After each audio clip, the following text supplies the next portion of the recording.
if you don't know who this beautiful booty right here is, this is Elliot. This is my retired guy. He has some medical issues that he is unfortunately retired with, but living out the rest of his days in my pasture. So that being said, if he's a little dirty for this video, we're just gonna ignore it because he's living his best life. But to follow up with my main braiding tutorial, I wanted to make a tail braiding tutorial with a couple tips and tricks.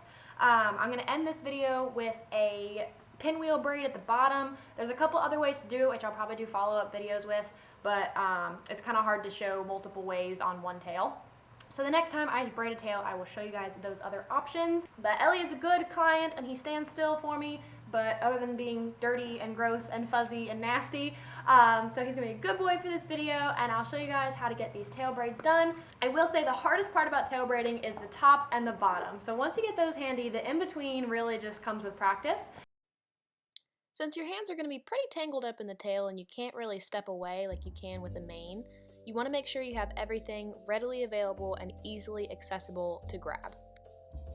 I normally take with me like 3 or 4 pieces of yarn just in case one breaks or I end up needing more than I think I need. It's always good to have extras. And then I have my comb. I also have a clip. I'm not really sure why I had it, but I think it's just in my braiding bag. I don't really use clips on tails. Scissors, and then my quick braid on the side as well, and a pull through. You want to make sure you're working on a tail that has been thoroughly brushed and combed through. Even if you're not braiding the tail yourself and you're preparing the tail for a braider, please make sure the tail is clean and tangle free. It makes for a much easier experience on the braider and the horse.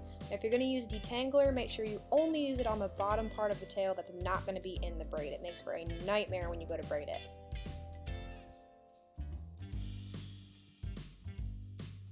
And when you do start on the braid of the tail, you want to make sure the top of the tail is pretty much saturated in quick braid, water, whatever you want to use.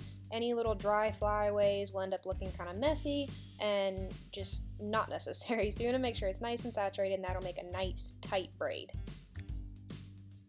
One of the most common points of frustration for braiding tails is the top of the tail. And first off, you need to know that you don't have to start off with super thin pieces at first.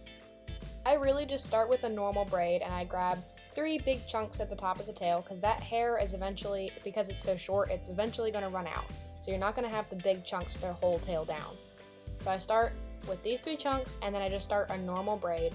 I don't really worry about bringing in pieces from the side right away. I just get a good foundation started, and once I get the shape of the braid started, then I'll start bringing in thin pieces from the side.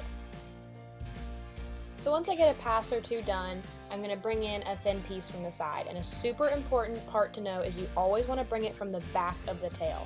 So you want to kind of reach underneath the tailbone almost and grab a thin piece and move it over. Another important tip is to keep everything super tight. You may not get that the first time you braid a tail, but the more practice you get, the more you want to really try to keep everything super tight and keep a firm grip on everything. Once things start to loosen up, it's really easy for the tail braid to fall apart. At this point, you want to just keep adding thin pieces from either side and passing over and keeping it tight and continue braiding down.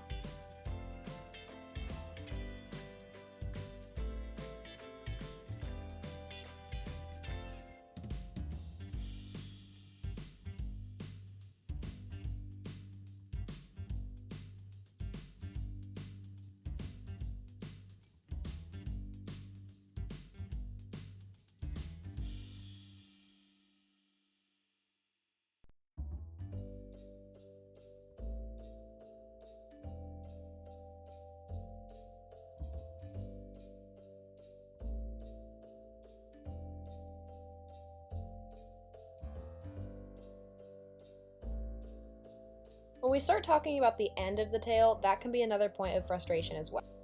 There's multiple ways to finish off your braid. The pinwheel is just one, but to start off the pinwheel, you want to braid about 1 foot down and then braid in your yarn like you would a regular main braid and split the end in 2. When you do split the end of the braid in half, you want to make sure you have 1 piece of yarn on either side of the split. Once you've got that split, you're going to kind of roll the braid into itself while keeping either side of the split and either side of the yarn on separate sides. You don't want to just roll it in and wrap it all up. So you're going to roll that up and you're going to continue keeping it tight. So you can kind of pull the braid into itself and continue rolling it, but again, keep it tight. The tie-off process is again going to be pretty tricky, but practice is going to be what you need here. So you're going to take your pull through and you're going to push it through the back of the braid, and you're going to loop that yarn into the pull through and pull it through. You want to make sure you're not getting any hair in this process, just the yarn. And then you're going to pull the yarn tight while still keeping the pinwheel tight, leaving that hair where it is. And you're going to make a regular knot at the top, pull it tight, and then make another knot, go under the pinwheel, make it tight. And you can do that a couple times, however you feel the need to.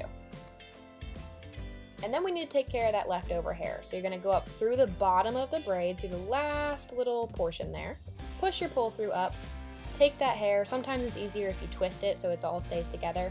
Put it in the pull through, close the latch, and pull it through. And then at that point it just blends in with the rest of the tail. Do that for the other side, and then you want to make sure you go back and that yarn is super tight and trim off the ends.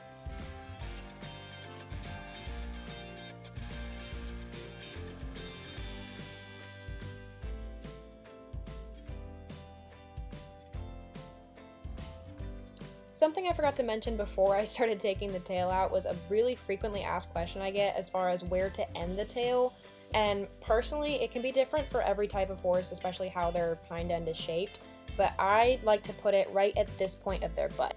A lot of people say that the braid should end where the tailbone ends, but in Diesel's case, he has a really short tailbone, so if I ended it there, it would look kind of ridiculous.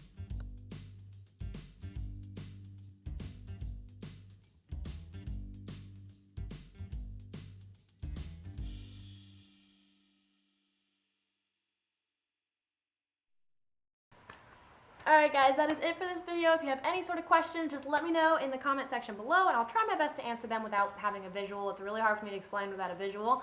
So I'll try my best and I'll plan on doing some follow-up videos, and let me know how your tails turn out.